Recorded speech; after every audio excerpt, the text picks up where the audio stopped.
श्री भागवत भगवान की है आरती, पापियों को पाप से है तारते।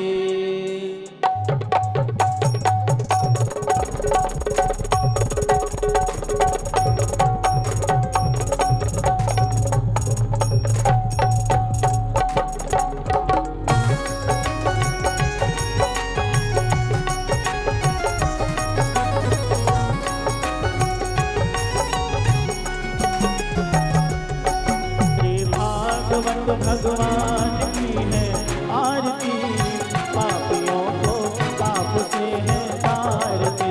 भागवत भगवान की है आरती, पापियों को पाप से है तारते। ये अमर ग्रंथ, ये मोक्ष पंथ, ये पंचम वेद निराला, नव ज्योति जगाने वाला।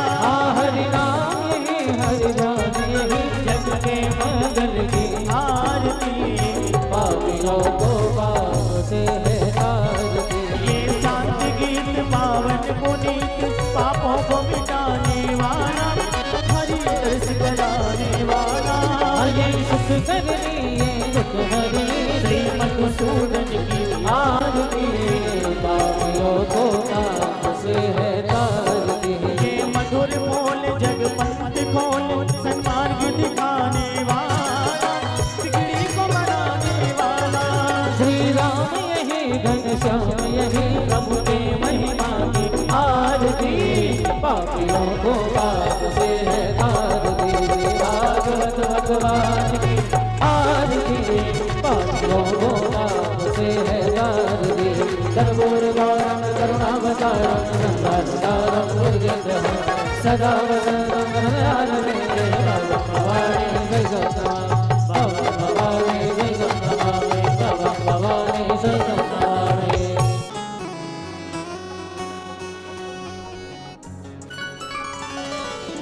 हरि ओम। श्री गणेशाय नमः। श्री सरस्वत्यै नमः। श्रीमते रामानुजाय नमः। नारायणं नमस्कृत्य नरं चैव नरोत्तमं, देवीं सरस्वतीं व्यासं ततो जयमुदीरये। लक्ष्मीनाथसमारम्भां नाथयामुनमध्यमाम्, अस्मदाचार्यपर्यन्तां वन्दे गुरो परम्पराम्। जय जय श्री राधारमण, जय जय नवल किशोर, जय गोपी चित चोर प्रभु,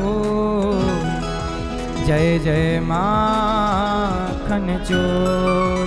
जय जय माखन चोर, जय जय माखन चोर। राधा मेरी मात है, पिता मेरे घनश्याम, इन दोनों के चरणों में मेरा कोटि कोटि प्रणाम। मेरा कोटि कोटि प्रणाम, मेरा कोटि कोटि प्रणाम। आए हो तो प्रेम से लो हरि का नाम, सब भक्तों को अनिरुद्ध की जय जय राधे श्याम। जय जय राधे श्याम, जय जय राधे श्याम, जय जय सीताराम। करुणा करो कष्ट हरो, ज्ञान दो भगवन, भव में फंसी नाव मेरी तार दो भगवन। करुणा करो कष्ट हरो, ज्ञान दो भगवन, भव में फंसी नाव मेरी तार दो भगवन। दर्द की दवा तुम्हारे पास है, जिंदगी दया की है भीख मांगती। सांसों की माला में सिमरूं मैं सीताराम।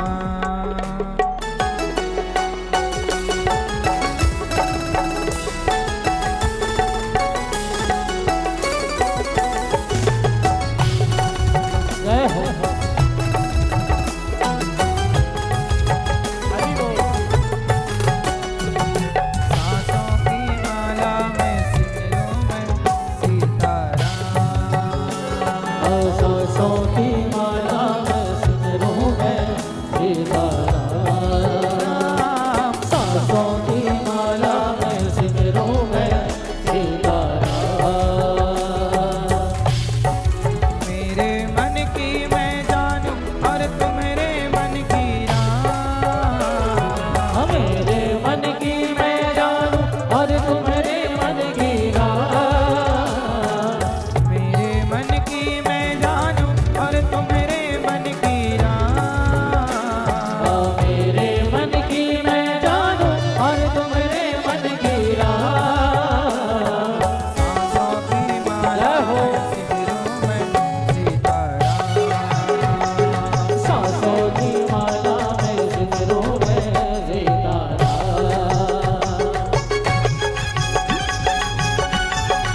जय हो।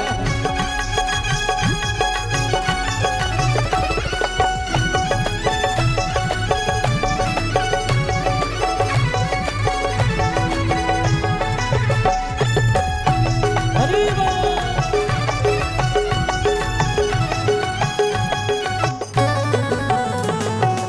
आंख तुझसे क्या मैं यही सोचूं भगवन। जिंदगी जब तेरे नाम कर दी अर्पण। आग तुझसे क्या मैं यही सोचूं भगवन। जिंदगी जब तेरे नाम कर दी अर्पण। सब कुछ तेरा कुछ नहीं मेरा। सब कुछ तेरा कुछ नहीं मेरा। चिंता है तुझको प्रभु संसार की। सांसों की माला में सिमरूं मैं सीताराम। सांसों की माला में सिमरूं मैं सीताराम।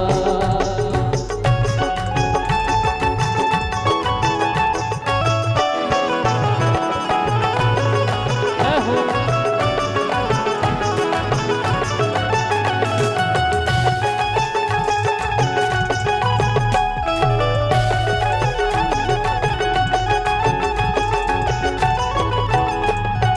श्री राम जय राम जय जय राम।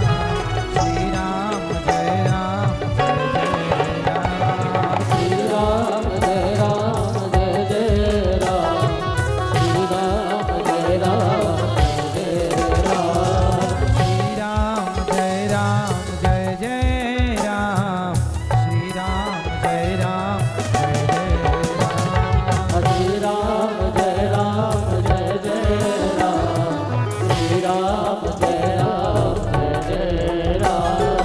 दो अक्षर का प्यारा नाम। श्री राम जय राम जय जय राम। दो अक्षर का प्यारा नाम। श्री राम जय राम जय जय राम। बन जाएंगे तेरे बिगड़े काम। श्री राम जय राम जय जय राम। बन जाएंगे तेरे बिगड़े काम। श्री राम जय राम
मांगू तुझसे क्या मैं यही सोचूं भगवन, जिंदगी जब तेरे नाम कर दी अर्पण। सब कुछ तेरा कुछ नहीं मेरा, चिंता है तुझको प्रभु संसार की। बोलिए भक्त वत्सल भगवान की जय, श्रीमद् भागवत पुराण की जय। जय जय श्री राधे परम मंगलमय परात्पर अखिलेश्वर अखिल ब्रह्मांड नायक परात्पर परब्रह्म भगवान श्री कृष्ण की वांगमयी प्रतिमूर्ति श्रीमद् भागवत महापुराण। दूर दूर से आई हमारी माताएं बहनें श्रोतागण भक्तगण, साधना टीवी, सत्संग टीवी और श्रद्धा टीवी पर कथा का रसपान कर रहे सभी भक्तजनों को, यूट्यूब पर कथा का रसपान कर रहे भक्तों को, प्रत्यक्ष यहाँ बैठकर कथा का रसपान कर रहे भक्तों को, सबको जय श्रीमन्नारायण, जय श्री कृष्णा, राधे राधे, जय गौरी गोपाल। भगवान की पावन कृपा हम सबको भगवान की कथा श्रवण करने को मिल रही है।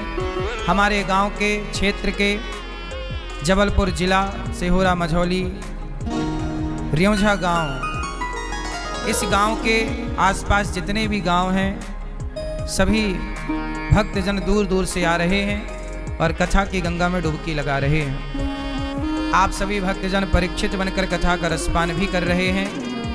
भगवान आप सबकी कामनाएं पूरी करें। जो भागवत सुनता है भागवत जी उसको परिपूर्ण कर देती हैं, सब कुछ दे देती हैं, धन धान्य से परिपूर्ण।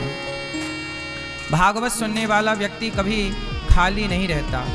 जो उसके कामना होती है, जो इच्छा करी हूँ मन माही, जो इच्छा आप मन में करते हैं भागवत जी उस इच्छा को पूरी कर देती हैं। इसलिए भागवत सुनने वाला व्यक्ति अपनी इच्छाओं से परिपूर्ण हो जाता है। भागवत जी सारी कामनाएं पूरी करती हैं।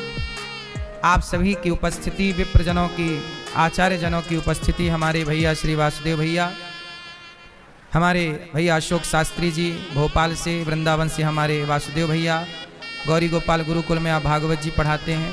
अशोक जी बड़ी सुंदर गौ सेवा, समाज की सेवा करते हैं। आप सभी आचार्य जनों की उपस्थिति, हमारे भैया योग सिखाते हैं बड़े प्रेम से। सभी लोगों की अहम भूमिका है इस कार्य में। आप सभी की उपस्थिति, ये जो बड़ा आयोजन यहाँ हो रहा है, आज से लक्ष्मी नारायण भगवान का यज्ञ जो प्रारंभ हो रहा है, यह आप सबके सहयोग से हो रहा है। यह कथा, यह आयोजन आप सबका है। ये कथा आप सबकी है। आप सबके सहयोग से ही यहाँ पर ये दास अनिरुद्ध की जन्मभूमि है।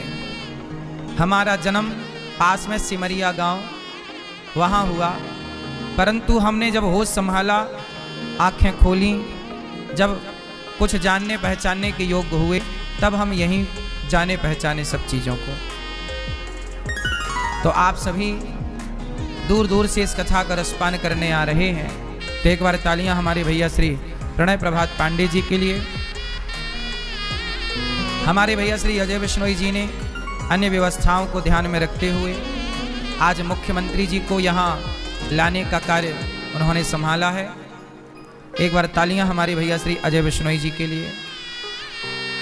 हमारे भैया श्री दिनेश चौरसिया जी बड़े तन मन से लगे हुए हैं और बड़े भाव से यहाँ की सेवा में, इस कथा में आसपास के 50-100 गांव के लोग सेवा में लगे हुए हैं। सबका बहुत बहुत धन्यवाद, बहुत बहुत साधुवाद।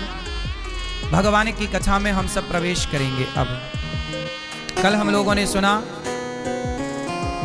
राजा परीक्षित एक दिन शिकार खेलने गए। बहुत ध्यान से सुनिएगा। राजा परीक्षित एक दिन शिकार खेलने गए, रास्ता भटक गए, प्यास लगी, पानी मिला नहीं, तो एक समीक जी, एक संत की कुटिया नजर आई। परीक्षित जी को लगा कि यहाँ साधु रहता है तो पानी जरूर मिलेगा। पानी पीने के लिए वो वहाँ पर गए। साधु जी समाधि में डूबे, ध्यान में डूबे। तभी राजा परीक्षित जी ने पानी की याचना की, महाराज प्यास लगी है, पानी दीजिए। पर महर्षि बड़ी समाधि में डूबे। समीक ऋषि ध्यानस्थ, सुना नहीं उन्होंने। राजा परीक्षित जी को लगा कि मुझे देख करके इन्होंने झूठ मूठ की आंखें मूंद ली। तो जानते हो क्या हुआ? उन्होंने एक मरा हुआ सांप राजा परीक्षित जी के गले में डाल दिया। राजा परीक्षित जी ने मरा हुआ सांप समीक ऋषि के गले में डाल दिया। जब समीक ऋषि के गले में सांप डाला और परीक्षित जी ये सब संत के गले में मरा हुआ सांप डालकर जब आए, तो समीक जी के पुत्र श्रृंगी ऋषि को पता चला कि मेरे पिता के अपमान, मेरे पिता के गले में सर्प डालकर मेरे पिता का अपमान राजा परीक्षित ने किया, श्राप दे दिया। इति लंघित मर्यादम, हे राजन आपने मर्यादा का उल्लंघन किया।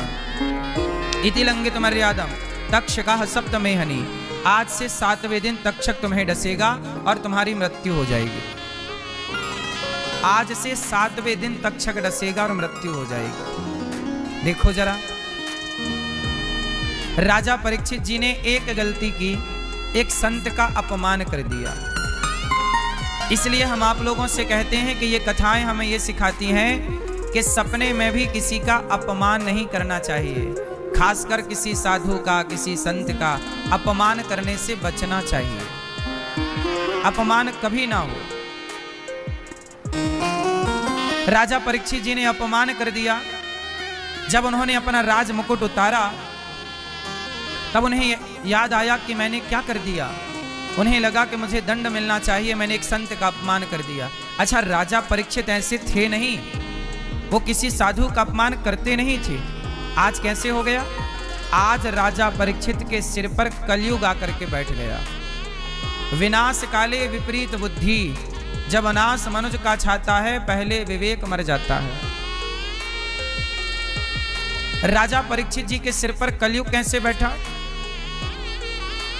राजा परीक्षित ने कलयुग को रहने के 4 कमरे बनवाए। बताओ ये कौन सा युग चल रहा है? सब लोग बताओ। मैया, ओ मैया, ये कौन सा युग चल रहा मेरी माँ? जोर से। कलयुग। कलयुग। अभी देखो यहां तो कलयुग नहीं चल रहा है। जहां एसी चलती है, क्या वहां गर्मी का प्रभाव होता है? उत्तर दो। जहां एसी है, एसी की ठंडी ठंडी हवा है, क्या वहां गर्मी का प्रभाव है? उत्तर दो। जैसे जहां एसी चलती है तो वहां गर्मी का प्रभाव नहीं होता, उसी तरह जहां भगवान की कथा होती है, कीर्तन होता है, सत्संग होता है, वहां कलयुग का प्रभाव नहीं होता। कलयुग का प्रभाव कहां होता है? द्यूतम, पानम, स्त्रियः, सूना। कलयुग कहां रहता है? कलयुग का पहला ठिकाना है जुआ, द्यूतम। जहां जुआ वहां कलयुग, जहां जुआ वहां कलयुग। इसलिए जुआ खेलने से बचो। जुआ कलयुग को निमंत्रण देता है। कलयुग का पहला स्थान जुआ। कौरवों ने जुआ खेला था, नाश हुआ कि नहीं? उत्तर दो। कौरवों ने क्या खेला था? पांडव और कौरवों का क्या हुआ था? जोर से। जुआ। उस जुआ के कारण पांडवों को 12 साल का वनवास मिला। उस जुआ के कारण महाभारत का बीज बोया गया। वो जुआ ही तो था महाभारत का जनक। बताओ, महाभारत का जनक कौन? जुआ। इसलिए जुआ ना खेलो। जुआ खेलोगे कलयुग बैठेगा, और कलयुग बैठ जाएगा खोपड़ी में, सर्वनाश कर देगा। जैसे कौरवों का सर्वनाश हो गया जुआ खेलने से। आप में से कितने लोग जुआ खेलते हैं? जो खेलते हैं बताओ। खेलते हैं? क्यों? एक सज्जन बोले, महाराज जी हम जुआ नहीं खेलते, बस टाइम पास करते हैं। टाइम पास के लिए ताश के पत्ते खेलते हैं। हमने कहा कि टाइम पास, अब आप क्या टाइम पास करोगे? अब तो टाइम खुद आपको पास करने वाला है। अब आप क्या टाइम पास करोगे? देखो, ये जीवन टाइम पास करने के लिए नहीं मिला, ये जीवन मिला है अच्छे कर्म करने के लिए। अच्छे काम कर लो। पैसा मिला है तो जुआ खेल के ना गवाओ, अच्छे काम में लगाओ, समाज की सेवा कर लो, किसी भूखे को रोटी दे दो, किसी प्यासे को पानी की व्यवस्था करा दो। अच्छे काम कुछ भी किए जा सकते हैं ना। अब देखो आप लोग कथा सुनने यहाँ आ रहे हैं, सबके भोजन की व्यवस्था यहाँ पर है। ये अन्नदान ही तो है ना कि भक्तों को पेट भर भोजन मिल जाए। अच्छे काम में भी आपका पैसा खर्च हो सकता है और बुरे काम में तो हो ही रहा है। इसलिए जुआ जहां है वहां कलयुग है। द्यूतम, दूसरा ठिकाना पानम, शराब, जहां शराब है वहां कलयुग। शराब, आप में से कितने लोग शराब पीते हैं? बताओ। कोई नहीं पीता? आप पीते हैं शराब? नहीं, सही, अच्छा। जहां शराब है वहां कलयुग। द्यूतम पानम, शराब पियोगे बुद्धि भ्रष्ट हो जाएगी। लोग कहते हैं कि शराब पानी ही तो है, पिएंगे निकल जाएगा। नहीं साहब, ऐसे नहीं निकलता, नाश करके निकलता है। मैं भोपाल जेल के अंदर कैदियों को कथा सुनवाने गया था, सेंट्रल जेल भोपाल। मैं वहां कथा सुनाने गया। भोपाल जेल के भीतर कैदियों 4000 कैदी थे। मैंने उन कैदियों से पूछा कि भाई तुम जेल कैसे आ गए? तो 99% कैदियों ने यही कहा कि महाराज जी हमने शराब के नशे में मर्डर कर दिया, शराब के नशे में बलात्कार किया, शराब के नशे में ये गलती हो गई। जो भी अपराध हुआ वो कहाँ कैसे हुआ?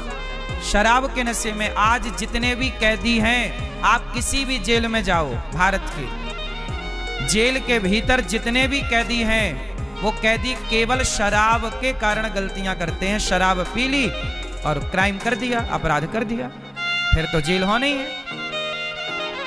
मूल वजह क्या है? शराब क्या करती है? जैसे ही आप पीते हैं तो शराब मस्तिष्क को शून्य कर देती है, सोचने समझने की क्षमता समाप्त हो जाती है शराब पीने के बाद। शराब जितने लोग पीते हैं वो याद रखें कि आज नहीं तो कल, कल नहीं तो परसों वो शराब आपको नुकसान पहुंचाएगी। चाहे शारीरिक नुकसान, शराब पीने से शरीर भी खराब होता है, और शराब के नशे में आदमी गलत काम करता है और वो गलत काम करके जेल चला जाता है। 20 साल के लिए जेल में रहता है, सारी जिंदगी समाप्त हो जाती है, परिवार बिखर जाता है, बच्चे अनाथ से हो जाते हैं। ये सब शराब का ही कारण है। हमारे भारत में देखो ना, मजदूर 500 रुपये कमाता है दिन भर का, तो 300 रुपया की शराब पी लेता है। जब शराब पी लेगा 300 रुपए की या 200 रुपए की, तो क्या बच्चों को कपड़े पहनाएगा? क्या बच्चों को ठीक से खवाएगा? क्या अपने लिए घर बनवाएगा? अरे जितना आप कमाते हो वो पूरा का पूरा सही उपयोग में लगे तो आपकी गरीबी भी दूर हो जाए। लेकिन ये बात समझने की है। अब समझाए कौन, समझे कौन? हमारे देश में गरीबी का मूल कारण क्या है? शराब। शराब बेचने वाले अमीर हैं, शराब पीने वाले गरीब हैं। और एक बात और बताऊं, शराब बेचने वाले शराब नहीं पीते।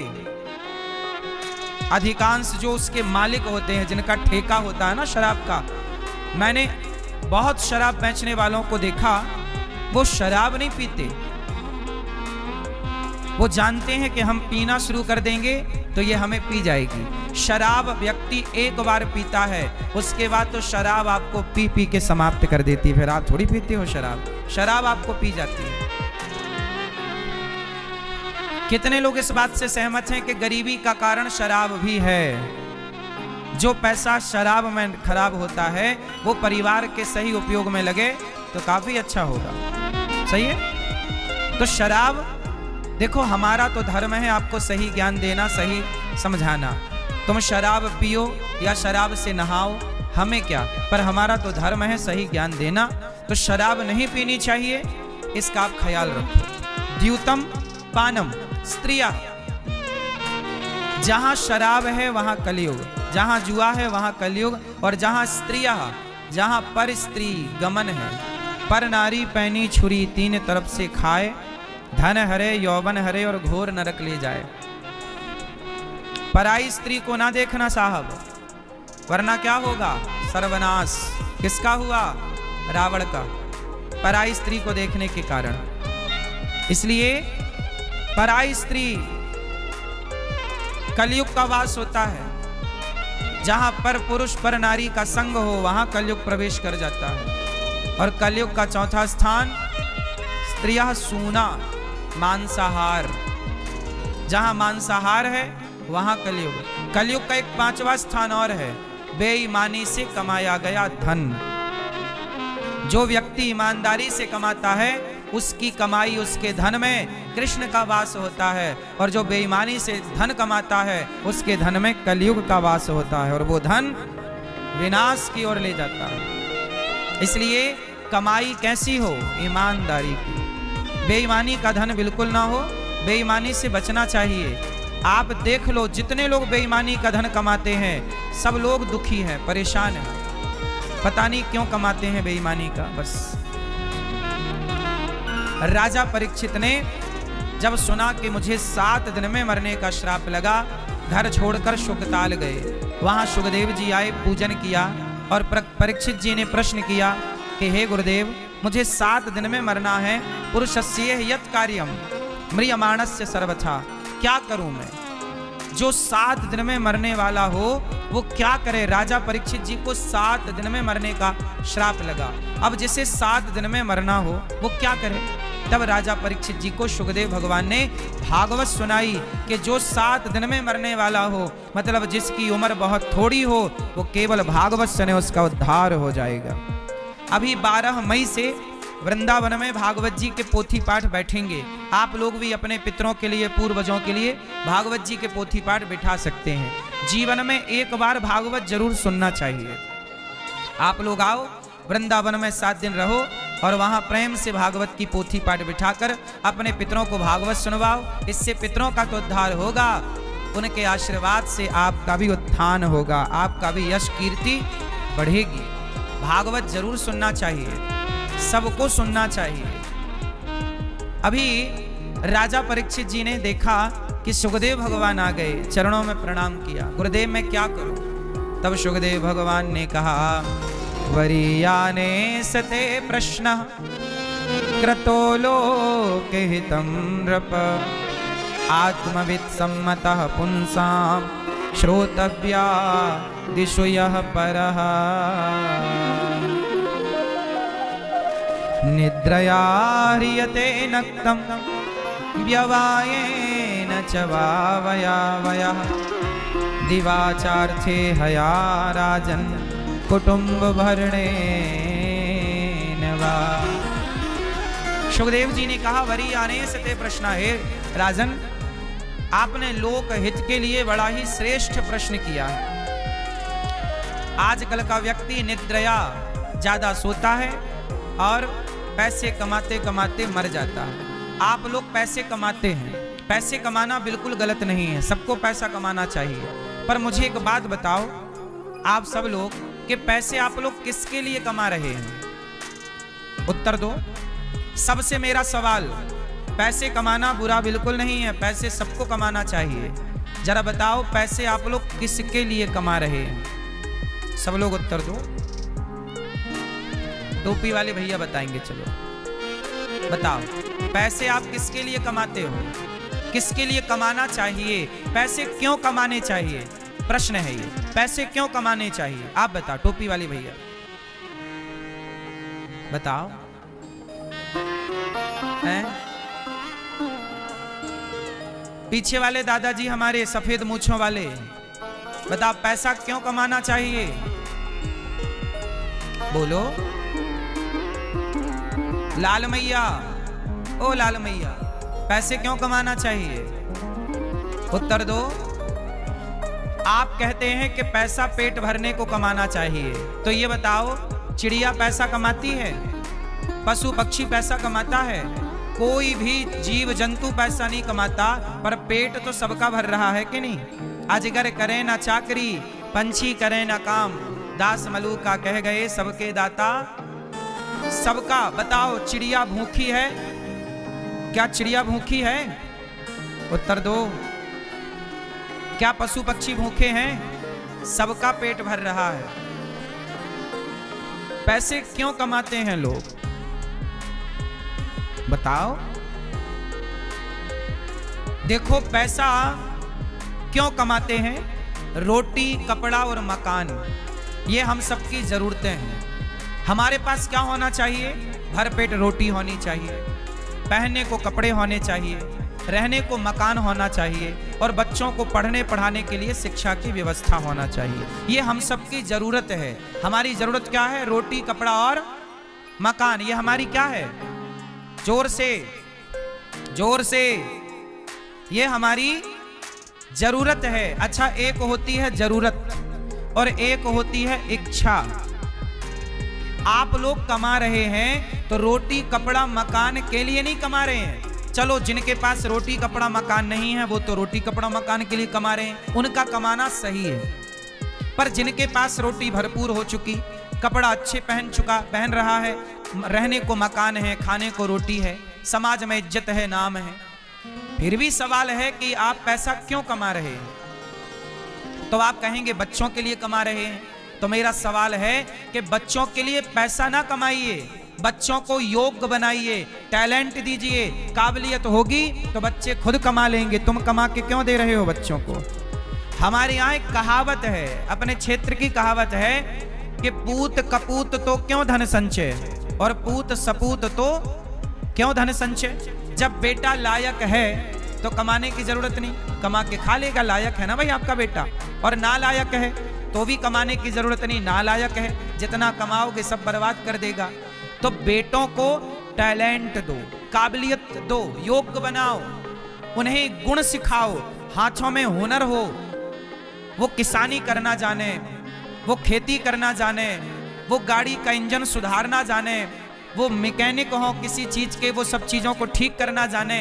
आज की आधुनिकता में बच्चों के हाथ में गुण होना चाहिए। आप लोग क्या करते हैं? कमा रहे हैं, कमा रहे, किसके लिए कमा रहे हैं? बच्चों के लिए कमा रहे हैं। क्यों? तुम्हारे बच्चे अपाहिज हैं क्या? कमा के खा भी नहीं सकते जो तुम बुढ़ापे तक उनके लिए कमा रहे हो? सवाल अभी भी खड़ा है कि आप लोग पैसा क्यों कमाते हैं? क्यों कमाते हो? बेटों के लिए। बेटों के लिए कमाना ये आपकी समझदारी नहीं है, मूर्खता है। बेटों को काबिलियत देना है बस। फिर सवाल जस का तस खड़ा कि पैसा क्यों कमाते हैं? सुनो, हमारे देश में पंडित मदन मोहन मालवीय जी हुए हैं। क्या नाम है? पंडित मदन मोहन मालवीय जी। उन्होंने एक यूनिवर्सिटी बनवाई जिसे BHU कहते हैं, विश्व हिंदू यूनिवर्सिटी। काशी में है, हाँ या ना? काशी में बहुत बड़ी यूनिवर्सिटी है, पूरे भारत की लगभग सबसे बड़ी यूनिवर्सिटियों में वो एक है। पंडित मदन मोहन मालवीय जी ने बनवाई। पैसा कमाया उन्होंने। कैसे कमाया? समाज से भीख मांगी, भिक्षा मांग मांग करके पंडित मदन मोहन मालवीय जी ने एक सपना संजोया कि मैं एक यूनिवर्सिटी बनवाऊंगा। उस दौरान जब भारत में कोई भी यूनिवर्सिटी नहीं हुआ करती थी, ना के बराबर होती थी तो कहीं कलकत्ता में थी, कहीं अन्य जगह, इस क्षेत्र में अच्छी यूनिवर्सिटी नहीं हुआ करती थी। तब उन्होंने भीख मांग मांग कर एक राजा के पास भिक्षा मांगने गए तो राजा ने अपना जूता उतारा और पंडित मदन मोहन मालवीय जी की तरफ जूता मारा, उनको जूता मारा कि तुम आ गए भीख मांगने, तुम्हारा और कोई काम नहीं है भीख मांगने के सिवा, तो जूता मार दिया। तो पंडित श्री मदन मोहन मालवीय जी ने वो जूता लिया और बाजार में जाके नीलाम कर दिया। भैया ये राजा का जूता है, जो नीलाम किया। तो राजा को जब बात पता चली कि पंडित देखो, पंडित मदन मोहन मालवीय जी ऐसे थे कि कोई अपमान कर रहा है तो वो उस अपमान को ध्यान नहीं दे रहे हैं, वो केवल अपने लक्ष्य को देख रहे हैं कि मुझे यूनिवर्सिटी बनवाना है, मुझे बच्चों को पढ़ाना लिखाना है, योग्य बनाना है। इसके लिए समाज जूता भी मारेगा तो वो जूता भी खाने को तैयार है। किसके लिए? सेवा के लिए। समाज के लिए। अब वो मदन मोहन मालवीय जी तो नहीं है, लेकिन उस काशी में जो विश्व हिंदू यूनिवर्सिटी है, उस यूनिवर्सिटी से पढ़ करके लाखों बच्चों ने अपना जीवन संवारा, लाखों बच्चों ने इस देश की सेवा की। वो नहीं है, पर उनके द्वारा बनवाई गई वो शिक्षा की प्रणाली आज भी जिंदा है। साहब, कुछ काम ऐसे करने चाहिए कि हमारे मरने के बाद भी वो काम जिंदा रहे, वो अच्छे कार्य जीवित रहे। हम पैसा कमाएं, किसके लिए कमाएं? बच्चों के लिए। बच्चे तो कमा लेंगे ना अपना, हम कमाएं समाज के लिए। देखो, पैसा तो हम भी कमाते हैं, ये दास अनिरुद्ध है ना, हम भी पैसा कमाते हैं, पर हम पैसा कमाते किसके लिए हैं? हम पैसा कमाते हैं उन बेसहारा वृद्ध माओं के लिए, जिन माओं के अपने बेटों ने घर से निकाल दिया। जब बेटा अपनी माँ को घर से निकालता है तो वो माँ रोती बिलखती आंसू बहाती गौरी गोपाल आश्रम आती है, और वो माँ मेरे से कहती है कि बेटा, मेरे बेटे ने तो निकाल दिया, क्या तू मुझे यहाँ रखेगा? तब मैं उस माँ को गले लगाकर उस माँ को वहाँ रखता हूँ। उस माँ की दवाई, उस माँ को कपड़े, उस माँ को रहने की व्यवस्था और सारी सेवाएं जो एक बेटा अपनी माँ की करता है, ये दास अनिरुद्ध करता है। मैं भी कमाता हूँ, किसके लिए? उन माताओं के लिए, उन माओं के लिए रोटी मिले। क्योंकि आपके घर में 5 लोग होते हैं, आप लोग सारी जिंदगी किसके लिए कमाते हैं? 5 लोगों के लिए। आप लोगों के घर में ज्यादा से ज्यादा 10 लोग होंगे, सारी जिंदगी आप कितने लोगों के लिए कमाते हैं? 5-10 लोगों के लिए। पर हमारे पास तो 290 बेसहारा वृद्ध माताएं हैं और 150 बच्चे गौरी गोपाल गुरुकुल में पढ़ रहे हैं, और निःशुल्क बच्चों का रहना, खाना, पढ़ना, लिखना सब निःशुल्क। वो बच्चे पढ़ें, इसके लिए हम कमाते हैं। और गौरी गोपाल गौशाला में 400 गाय, 125 नंदी रहते हैं, वो गाय को चारा भूसा मिले, इसके लिए हम कमाते हैं। गौरी गोपाल आश्रम में अन्न क्षेत्र चलता है, कोई भी संत आओ सबको भरपेट भोजन, कोई भी भक्त आओ सबको भरपेट भोजन। गौरी गोपाल में 1 लाख रोटियां रोज बनती हैं सब भक्तों के लिए। धाम है ना वृंदावन, लाखों लोग रोज आते हैं, लगभग 25 से 30 हजार लोगों को पेट भर भोजन मिलता है नित्य। और सुनो, हम कमाते किसके लिए हैं? इसलिए कमाते हैं कि रियोंझा गांव में एक छोटा सा स्कूल हम बना सकें, जहां 3-4 हजार बच्चे पढ़ें और क्षेत्र के बच्चों को निःशुल्क शिक्षा प्राप्त हो। अब मेरा मन है कि यहाँ एक स्कूल कक्षा 1 से 12वीं तक हो, और वहाँ बच्चे पढ़ें, निःशुल्क पढ़ें, अच्छी से अच्छी शिक्षा उन्हें निःशुल्क मिले। तो अब बताओ, कमाना सार्थक है या नहीं? उत्तर दो। आप लोगों से मेरी बस इतनी सी प्रार्थना है कि आप पैसा कमाओ, पर कमाने के साथ साथ पहले अपने आप से सवाल करो कि हम ये जो कमा रहे हैं किसके लिए कमा रहे हैं? बांध कर तो हमें लेकर नहीं जाना। क्यों बांध कर ले जाओगे? बांध कर कौन ले गया? याद रख, सिकंदर के हौसले तो वाली थे, जब गया जमी से तो दोनों हाथ खाली थे। भगवान आपको, हम सबको भगवान ने ये जो जीवन दिया है इसलिए कि हम किसी के काम आए। पैसे खूब कमाना चाहिए, पर किसके लिए? सेवा के लिए, परोपकार के लिए। परहित सरिस धर्म नहीं भाई, पर पीड़ा सम नहीं अधमाई। लोगों की पीड़ा दूर करना यही मनुष्य का सबसे बड़ा कर्तव्य है, सबसे बड़ा धर्म है। मैं काम आऊं आपके, यही तो मेरे मनुष्य होने की सार्थकता है ना। मैं आपके काम नहीं आया तो मेरे मनुष्य बनने का अर्थ क्या निकला? मैं तो किसी के काम आया ही नहीं। यदि मैं किसी के काम आऊं, किसी के काम जो आए उसे इंसान कहते हैं, पराया दर्द अपनाए उसे इंसान कहते हैं। यूं भरने को तो पक्षी भी अपना पेट भरते हैं, सभी में बांट कर खाए उसे इंसान कहते हैं। इंसान दिखने वाला ना हो कि केवल इंसान जैसा दिख रहा है। इंसान कैसा हो? जिसके भीतर इंसानियत भरी हो। सुखदेव भगवान कहते हैं, राजन तस्मात् भारत सर्वात्मा भगवान ईश्वरो हरि। सब में ईश्वर को देखना सीखो, ज्यादा हाय हाय ना किया करो। जितना ईश्वर दे दें। सबसे बड़ा धन क्या है? चलो सब लोग बताओ, सबसे बड़ा धन क्या है? क्यों मैया, सबसे बड़ा धन क्या है? बताओ मेरी माँ। ओ हरी मैया, ओ मोबाइल चला रही है मैया, ना चलाओ मेरी माँ मोबाइल। हैं? सुनो, सबसे बड़ा धन क्या है? सब लोग बताओ क्या? हाँ, गौधन, गजधन, बाजधन और रतन धन खान। जब आवे संतोष धन, सब धन धूरी समान। इस धरती का सबसे बड़ा धन है संतोष। जितना दिया है विधाता ने बहुत है, ये मानना चाहिए। अच्छा ये बताओ, भगवान ने जितना दिया है वो कम है कि ज्यादा है? उत्तर दो जोर से, क्या है वो? हे प्रभु, आपने हमें जो दिया है वो बहुत दिया है। मुझे तुमने दाता बहुत कुछ दिया है, तेरा शुक्रिया है, तेरा शुक्रिया है ना? ठीक है।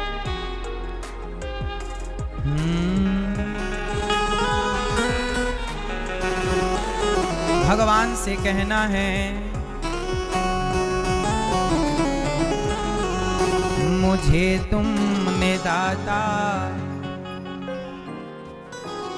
मुझे तुमने दाता बहुत कुछ दिया है, तेरा शुक्रिया है, तेरा शुक्रिया है। मुझे तुमने दाता बहुत कुछ दिया है, तेरा शुक्रिया है, तेरा शुक्रिया है।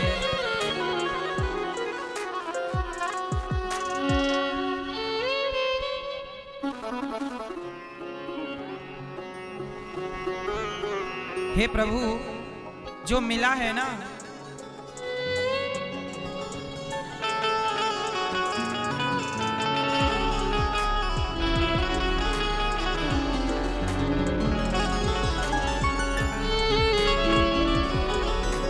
न मिलती अगर दी हुई दात तेरी, तो क्या थी जमाने में औकात मेरी। तुम ही ने तो जीने के काबिल किया है, तुम ही ने तो जीने के काबिल किया है, तेरा शुक्रिया है, तेरा शुक्रिया है। मुझे तुमने दाता बहुत कुछ दिया है, मुझे तुमने दाता कहो सब बहुत कुछ दिया है, तेरा शुक्रिया है, तेरा शुक्रिया है। मुझे है सहारा तेरी बंदगी का, मुझे है सहारा तेरी बंदगी का, है जिस पर गुजारा मेरी जिंदगी का, है जिस पर गुजारा मेरी बंदगी का। मिला मुझको जो कुछ तुम्ही से मिला है, मिला मुझको जो कुछ तुम्ही से मिला है, तेरा शुक्रिया है, तेरा शुक्रिया है।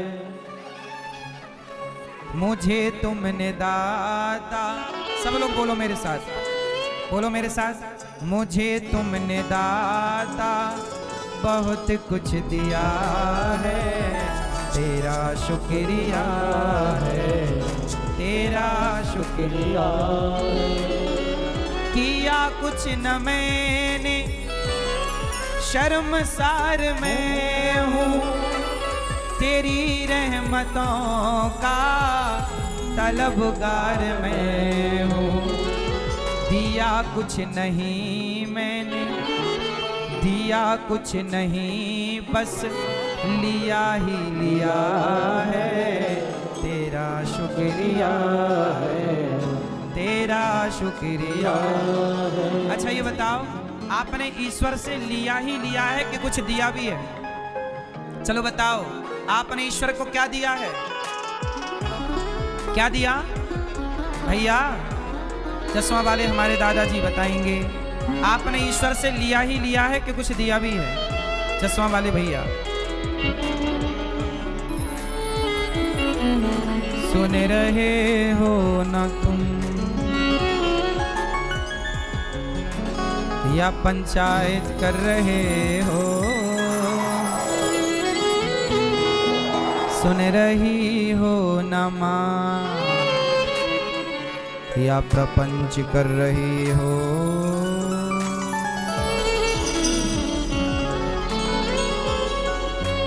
भगवान से हमने कुछ, भगवान को हमने कुछ दिया है कि केवल लिया ही लिया है? जोर से, लिया है तो ऐसे करो, दिया है तो ऐसे करो। क्या किया आप लोगों ने, लिया कि दिया? ईश्वर को आपने क्या किया, क्या दिया है? कुछ नहीं दिया। नारियल दिया, वो भी नारियल कोई तुम्हारे घर में थोड़ी बनता है, भगवान ने बनाया था, आपने तोड़ के भगवान को दे दिया। आपने कुछ नहीं दिया भगवान को, लिया क्या? आपको आंखें किसने दी? जोर से। कान किसने दिए? चलने को पांव किसने दिए? हाथ किसने दिए? शरीर किसने दिया? जीवन किसने दिया? ये जो कुछ भी मिला है सब ईश्वर का दिया हुआ है, लेकिन आप ईश्वर का इतना कुछ लेते हो और धन्यवाद भी नहीं कहते। रोज मंदिर जाया करो। मंदिर क्यों जाना चाहिए? ईश्वर का धन्यवाद करने। थैंक यू है ईश्वर, आपने जो दिया है उसका धन्यवाद।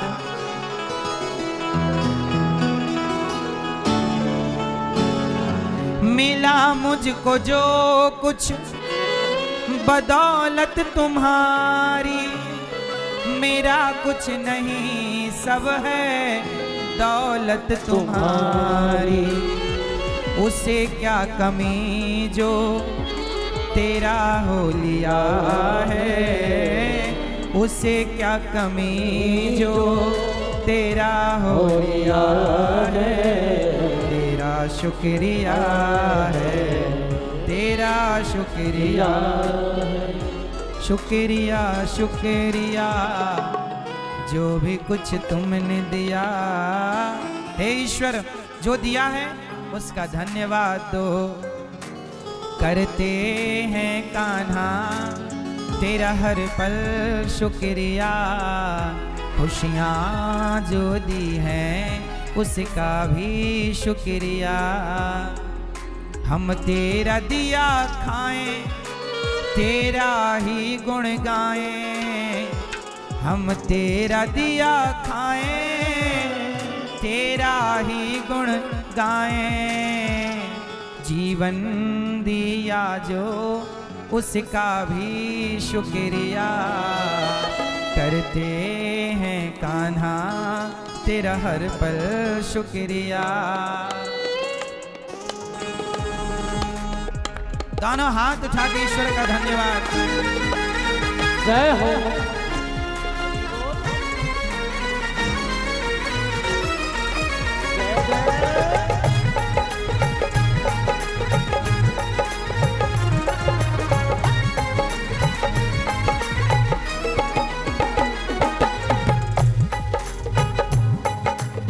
दोनों हाथ उठाइए और ईश्वर को धन्यवाद।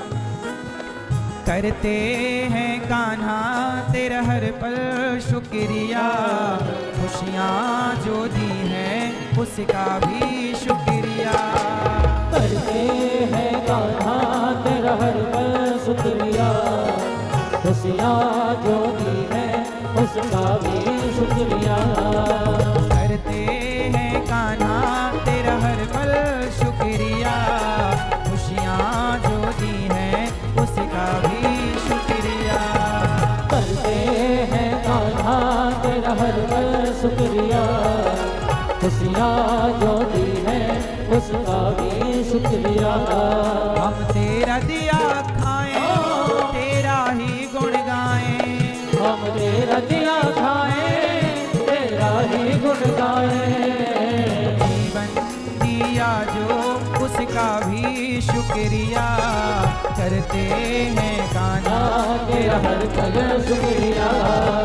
जीवन दिया तो उसका भी शुक्रिया करते हैं कान्हा तेरा हर पल शुक्रिया।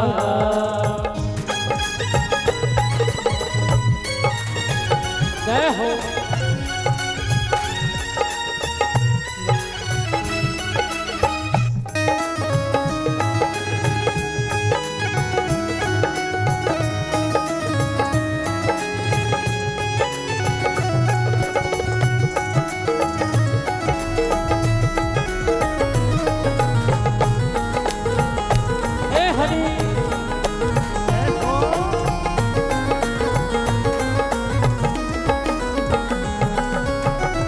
जब से है देखी तेरी ये सूरत दिल में उतर गई बस तेरी मूरत। दिल में उतर गई बस तेरी मूरत। दिल में उतर गई बस तेरी मूरत। तेरा दर्शन मुझे मिला मुरझाया फूल खिला। तेरा दर्शन मुझे मिला मुरझाया फूल खिला। नजरें जो दी है उसका भी शुक्रिया करते हैं कान्हा तेरा हर पल शुक्रिया। नजरें जो दी है उसका भी शुक्रिया करते हैं कान्हा तेरा हर पल शुक्रिया।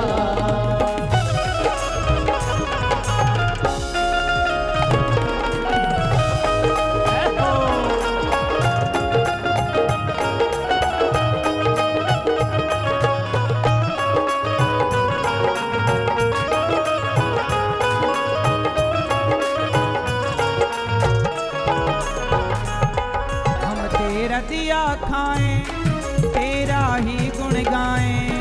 हम तेरा दिया खाएं तेरा ही गुण गाएं। जीवन दिया जो उसका भी शुक्रिया करते हैं कान्हा तेरा हर पल शुक्रिया। दिया जो उसका भी शुक्रिया करते हैं कान्हा तेरा हर पल शुक्रिया। जीवन दिया जो उसका भी शुक्रिया करते हैं कान्हा तेरा हर पल शुक्रिया। जीवन दिया जो उसका भी शुक्रिया करते हैं कान्हा तेरा हर पल शुक्रिया। करते हैं कान्हा तेरा हर पल शुक्रिया। खुशियाँ जो दी है उसका भी शुक्रिया करते हैं कान्हा तेरा हर पल शुक्रिया। खुशियाँ जो दी है उसका भी शुक्रिया। हम तेरा दिया खाएं तेरा ही गुण गाएं। जीवन दिया जो उसका भी शुक्रिया। खुशियाँ जो दी हैं उसका भी शुक्रिया। वाणी जो दी है उसका भी शुक्रिया। जीवन दिया जो उसका भी शुक्रिया। अच्छा एक बात बताओ, हमें ईश्वर ने जो दिया है वो ज़्यादा है या जो नहीं दिया उसकी मात्रा उसकी गिनती ज़्यादा है? ईश्वर ने हमें जो दे रखा है वो ज़्यादा है या जो नहीं दी वो नहीं वाली लिस्ट बड़ी है? बताओ क्या ज़्यादा है? जो नहीं मिला, ना मिलने वाली वस्तु ज़्यादा है कि ये नहीं मिला, ये नहीं मिला, ये नहीं मिला? आप एक काम करो, दो लिस्ट बनाओ। एक वो लिस्ट बनाओ जहां ईश्वर ने आपको दिया है, और एक वो लिस्ट बनाओ। देखो आप लोग यहां वहां घूम रहे थे, भगवान ने कहा चलो अंदर कथा सुनो मन लगा के। तो आप लोग शांति से कथा सुनिए। इसलिए ये प्रेम की बारिश भगवान कर रहे हैं। मौसम बड़ा गर्म था, भगवान बोले चलो आपको थोड़ा ठंडक मिले, सब लोग बैठ जाओ और ध्यान से सुनो। आप लोग जरा 2 लिस्ट बनाओ। एक लिस्ट ये जो आपको मिला है, ईश्वर ने जो जो दिया है, और एक लिस्ट वो जो आपको नहीं मिला। तो बताइए कौन सी लिस्ट ज्यादा है? जो मिला है वो वाली लिस्ट ज्यादा है कि जो नहीं मिला वो लिस्ट ज्यादा है? कौन सी लिस्ट बड़ी है? बोलो। जो मिला है वो ज्यादा है, जो नहीं मिला सो नहीं मिला। इसलिए कहा कि सत्याम क्षितौ किम कसिपो प्रयासै बाहु स्वसिद्धे युपवर्हणै किम सत्यंजलौ किम पुरुधान्य पात्र्या दिग्वल्कलादौ सति किम दुकूलै क्षीराणि किम पथि न सन्ति दिशन्ति भिक्षाम नैवांग्रिपाः परभ्रतः सरितोप्य सुस्यन् वृद्धा गुहा किमजितो वतिदुनोपसन्नान् कस्माद् भजन्ति कवयो धन दुर्मदान्धान्। जितना दिया है, सुखदेव भगवान कहते हैं अकामः सर्व कामो वा। लक्ष्मी चाहिए तो इनकी उपासना करो, तेज चाहिए तो अग्नि की, अन्न चाहिए तो अदिति की, पर भगवान की उपासना कर लेने से भगवान सब कुछ देते हैं, उसके बाद कुछ पाना शेष रहता नहीं है। प्रिय भक्तों,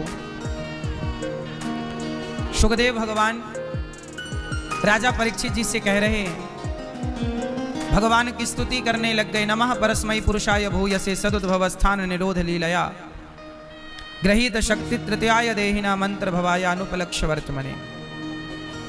ईश्वर की आराधना करके भागवत जी में 10 लक्षणों का वर्णन, अत्र सर्गो विसर्गश्च स्थानम उष्णमूतया मनवंतरेशानुकथा निरोधो मुक्तिराश्रया। 10 लक्षण का सुखदेव भगवान ने वर्णन किया। भगवान नारायण की नाभि से कमल ब्रह्मा जी उत्पन्न हुए, चतुश्लोकी भागवत का निरूपण हुआ। इसके बाद कथा बड़ी सुंदर है।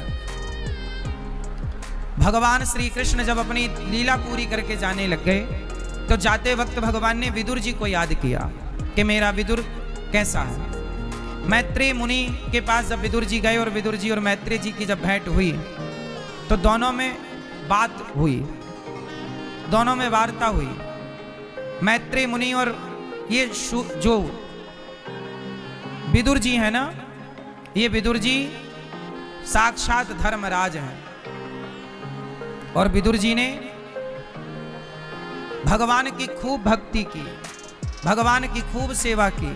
भगवान के बहुत बड़े भक्त हैं विदुर जी।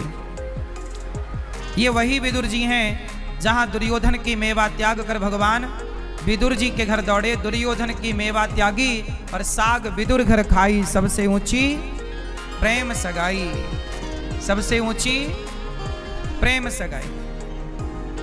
ये वही विदुर जी हैं जिनके द्वार पर भगवान विदुरानी के हाथों का छिलका खाते हैं। भगवान छिलकों का भोग लगा रहे हैं। भगवान बड़े दयालु हैं, भाव से कोई छिलका भी खवाए तो छिलका भी खा लेते हैं। विदुरानी के हाथों के छिलके खाए कि नहीं? भाव का भूखा हूं मैं, भाव ही एक सार है, और भाव से भजले मुझे तो भव से बेड़ा पार है। विदुर जी महाराज केवल भाव के भूखे हैं, भगवान केवल भाव के भूखे हैं। विदुर जी आज मैत्रेय जी के पास गए, कहा कि भगवान ने जो लीलाएं की वो सब हमें विस्तार से कहो। तब मैत्रेय जी ने ये संसार की पूरी रूपरेखा समझाई कि देखो विदुर जी, भगवान ने ये संसार बनाया है अपने सुख आनंद के लिए। भगवान नारायण की नाभि से कमल, कमल में ब्रह्मा जी प्रकट हुए और ब्रह्मा जी ने 10 प्रकार की सृष्टि की। महातत्व की सृष्टि पहली, अहंकार की दूसरी, भूत सर्ग की तीसरी, इंद्रियों की, मन की, अविद्या की, वृक्षों की, पशु पक्षियों की, मनुष्यों की, ऐसे अनेक प्रकार की सृष्टि की ब्रह्मा जी ने। जब ब्रह्मा जी ने अनेक प्रकार की सृष्टि की तो उन सृष्टियों में एक सृष्टि मनुष्य की। ब्रह्मा जी के शरीर से मनु और शत्रुपा का जन्म हुआ। वैसे 10 ऋषियों को ब्रह्मा जी ने प्रकट किया इत्यादि सृष्टि की, पर ब्रह्मा जी ने मनु और शत्रुपा को प्रकट किया। ब्रह्मा जी के शरीर के एक अंग से मनु और दूसरे अंग से शत्रुपा, मनु शत्रुपा से जो सृष्टि हुई उसी सृष्टि का नाम है मनुष्य। मनु महाराज की 3 बेटियां और 2 बेटे हुए। आकुति, देवहूति, प्रसूति नाम की 3 बेटियां, प्रियव्रत और उत्तानपाद नाम के 2 बेटे। मनु जी की जो 3 बेटियां, आकुति का विवाह रुचि प्रजापति से हुआ, देवहूति का विवाह कर्दम जी से हुआ और प्रसूति का विवाह दक्ष प्रजापति से हुआ। कर्दम जी की 9 बेटियां हुई, ब्रह्मा जी के 9 पुत्रों से विवाही गई, मानस पुत्रों से। कर्दम जी की 9 बेटियां हैं, कला, श्रद्धा, गति, हविर्भू, अनुसुईया, 9 ऋषियों से विवाही गई। अब कर्दम जी जो है ना, माता देवहूति से कहते हैं, देवी बेटियां हुई, मैंने उन्हें विवाह दिया, अब मुझे आज्ञा दो, मैं अपना गृहस्थ कर्तव्य पूरा करके तपस्या करने जाऊं। देखो कर्दम जी कहते हैं,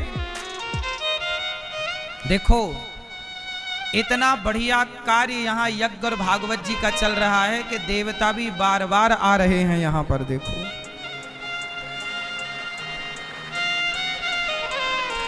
पहले दिन से ही देवताओं की बड़ी कृपा है। देखो मस्त मौसम में ठंडक, आपको गर्मी ना लगे, बस भगवान भी चाह रहे हैं कि आप लोग शांति से भागवत सुने, गर्मी ना लगे आपको।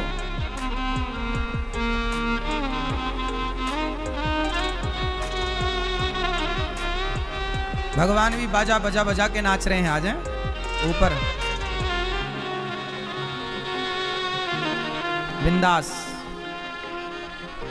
सुनो आप लोग, बस ध्यान से सुनो, निश्चिंत होकर के। देवताओं का सतयुग त्रेता द्वापर में देवता पुष्प वर्षा के नाचते थे, कोई शुभ कार्य होता था।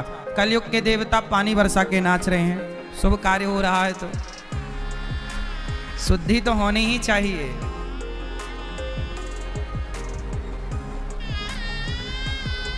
सुनो, कर्दम जी अपनी पत्नी से कहते हैं कि मुझे तपस्या करने की आज्ञा दो। पत्नी से आज्ञा मांग रहे हैं, क्यों? 4 आश्रम होते हैं हमारे यहाँ, ब्रह्मचर्य, गृहस्थ, वानप्रस्थ, सन्यास। 25 साल तक ब्रह्मचारी रहो, उसके बाद गृहस्थ में जाओ, 25 साल गृहस्थ में रहो। और गृहस्थ कितने वर्ष तक है? 25 वर्ष। जब आपकी बेटी का विवाह हो जाए, जब आपके बेटे का विवाह हो जाए, जब आपकी बेटी और बेटे का विवाह हो जाए तो क्या करना चाहिए? अपने मन को जगत से हटाकर जगन्नाथ में मन को लगा देना चाहिए। बेटी में मन कब तक लगे? बेटी का ब्याह कर दो, बेटे का ब्याह कर दो, अब आप हो गए मुक्त। क्या हो गए आप? बेटी का ब्याह करने के बाद आप क्या हो गए? बेटे का ब्याह करने के बाद क्या हो गए? मुक्त हो गए। जिम्मेदारियों से क्या हो गए? जोर से, मुक्त हो गए। अब आप लोग जिम्मेदारियों से तो मुक्त हो गए, अब भवसागर से मुक्त होने की चिंता में लग जाओ। भवसागर से मुक्त होने की योजना बनाओ कि अब भव से कैसे मुक्त होंगे। भव से कैसे मुक्त होंगे? तो मन को कपिल भगवान का जब प्राकट्य हुआ, कर्दम जी महाराज के 10वें पुत्र, 9 बेटियां और 10वें स्वयं भगवान पुत्र रूप में प्रकट भये। कर्दम जी जब कपिल भगवान जब प्रकट भये कर्दम जी के यहाँ, कर्दम जी तो चले गए, पर माता देवहूति और कपिल देव ऋषि का संवाद हुआ। कपिल देव जी का और माता देवहूति का संवाद हुआ। क्या बात हुई? ध्यान से सुनने योग्य बातें हैं, सुनो। कर्दम जी चले गए तपस्या करने, माता देवहूति हाथ जोड़ के बैठी। कपिल देव जी बोल रहे हैं, माँ आज आप हाथ जोड़ के बैठी हैं, मैं तो आपका बेटा हूं। आज माँ बेटे का संवाद हुआ। इस माँ बेटे के संवाद को ही सांख्योपदेश कहते हैं। सांख्य का ज्ञान, सांख्य शास्त्र का ज्ञान। आज माँ देवहूति ने हाथ जोड़ करके कहा, निर्विण्णानि तिरां भूमन् सदिन्द्रिय तर्षणात् येन संभाव्यमानेन प्रपन्नान्धं तमः प्रभो। आज माता देवहूति ने कहा कि प्रभु मेरा मन बड़ा चंचल है, क्या करूं कि मन वश में हो जाए। तब कपिल देव जी ने कहा कि माँ, मन को वश में करना चाहती हो तो तितिक्षवः कारुणिकाः सुहृदः सर्वदेहिनां अजात शत्रवः शांता साधवः साधुभूषण।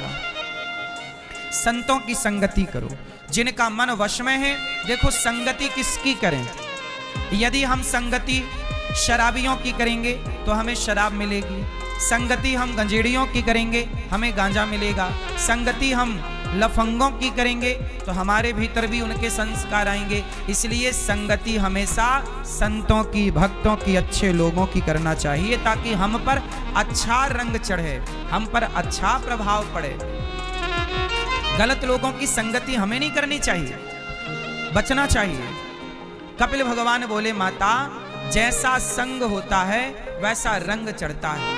मन किससे प्रभावित है? मन संग से प्रभावित होता है। मन को भगवान में लगाना पड़ता है।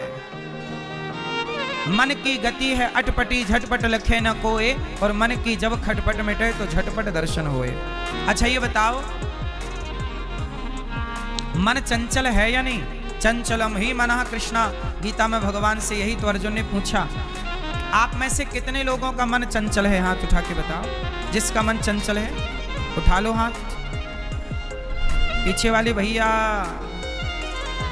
मन किस किस का चंचल है? सबका। अच्छा अब आओ बात करते हैं कि चंचल मन को ठीक कैसे किया जाए। तो सुनो, ये बताओ, बंदर चंचल होता है कि नहीं? क्यों भैया, बंदर चंचल होता है? बंदर बहुत चंचल होता है, लेकिन मंदारी उस बंदर को भी वश में कर लेता है कि नहीं? बताओ जरा, मंदारी बंदर को कैसे वश में करता है? मंदारी उस बंदर को कई महीने तक प्रैक्टिस कराता है, अभ्यास कराता है।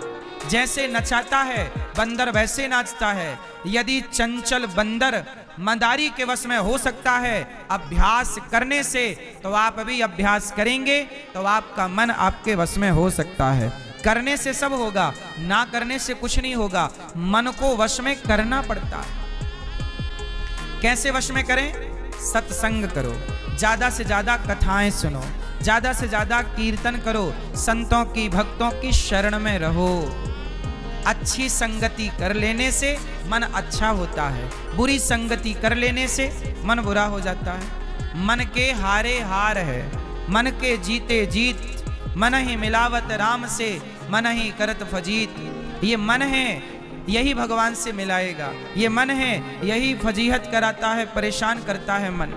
इसलिए कोशिश करो कि आपका मन सदा व्यस्त रहे।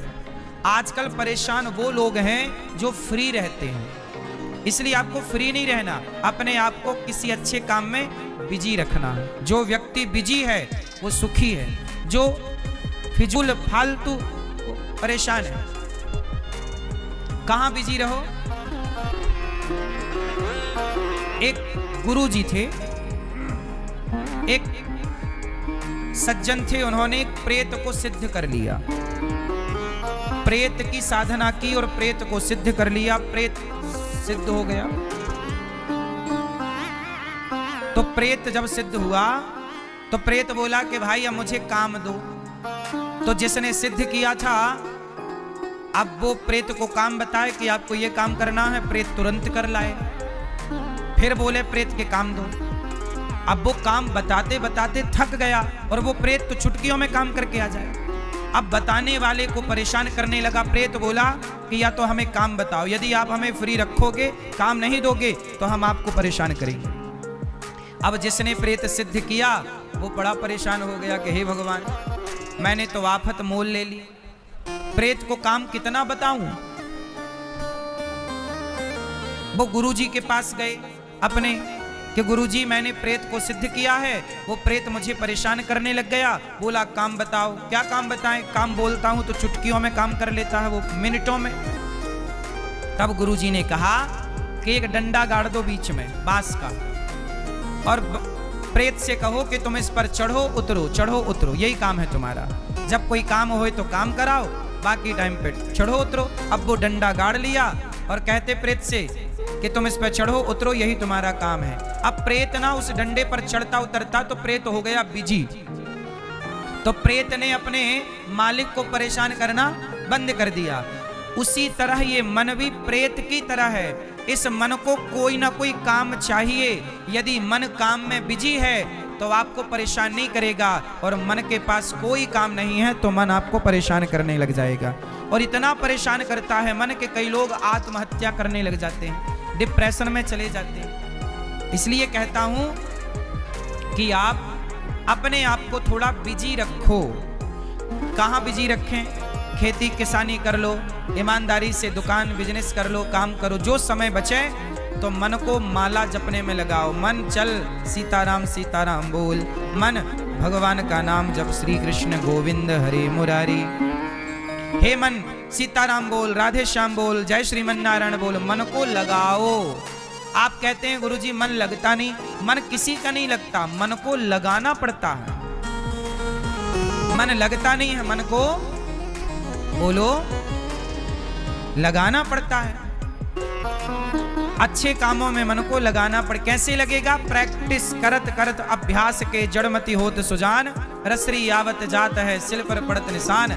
जैसे रस्सी के घर्षण से पत्थर पर निशान पड़ जाता है, ऐसे करते करते आपको सफलताएं मिल जाती हैं, मन वश में हो जाता है। कपिल भगवान ने कहा, माता अहम सर्वेषु भूतेषु भूतात्मावस्थितः सदा। मुझे सब में देखने का प्रयास करो। ईश्वर कहां रहते हैं? एक बार क्या हुआ, नामदेव जी, एक भक्त हुए हैं नामदेव जी। नामदेव जी ने रोटी बनाई और रोटी बना के रखी और घी की कटोरी लेने अंदर गए। तब तक एक कुत्ता आया और रोटी मुंह पे दबा के भागा।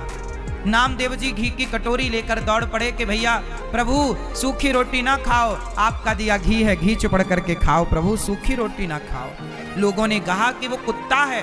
नामदेव जी बोले आपको कुत्ता दिख रहा है, लेकिन नामदेव जी ने भगवान से इतना प्रेम किया, अपने इष्ट को सब में ऐसे देखा कि कुत्ते में भी उन्हें अपने भगवान का दर्शन हो रहा है। ईश्वर को सब में देखने का अभ्यास, यही अभ्यास है। सब में ईश्वर को देखो, सब में ईश्वर है, सबको देखो ईश्वर के रूप में। यही अभ्यास आपको करना चाहिए। कपिल भगवान कहते हैं, मां जिम्मेदारियां कब तक उठाएं? आप अपनी जिम्मेदारियां छोड़ दीजिए। अब किसे दे दो? अपने बेटे को दे दो, अपनी बेटी को दे दो, और जिम्मेदारियां दे करके आप मुक्त हो जाओ। अच्छा ये बताओ, जब आपकी मृत्यु होगी तो बेटा कितना भी अच्छा हो, बेटी कितनी भी अच्छी हो, क्या बेटे के अच्छे होने से आपकी सदगति हो जाएगी? उत्तर दो। बेटा बहुत अच्छा है आपका, भगवान करे आपका बेटा बहुत अच्छा हो, बेटी बहुत अच्छी हो। अरे बेटा बहुत अच्छा हो, फिर भी मन को भगवान में लगाना चाहिए। बेटा अच्छा होगा तो तुम्हें अच्छा हॉस्पिटल दिला सकता है, अच्छा डॉक्टर दिला सकता है, पर तुम्हारे पापों को कम थोड़ी करा सकता है। तुम्हारे पापों को तुम्हें ही भोगना है। इसलिए कहता हूं कि बेटा कितना भी अच्छा हो या कितना भी बुरा हो, मन बेटे से हटाकर भगवान में लगाना ही समझदारी है।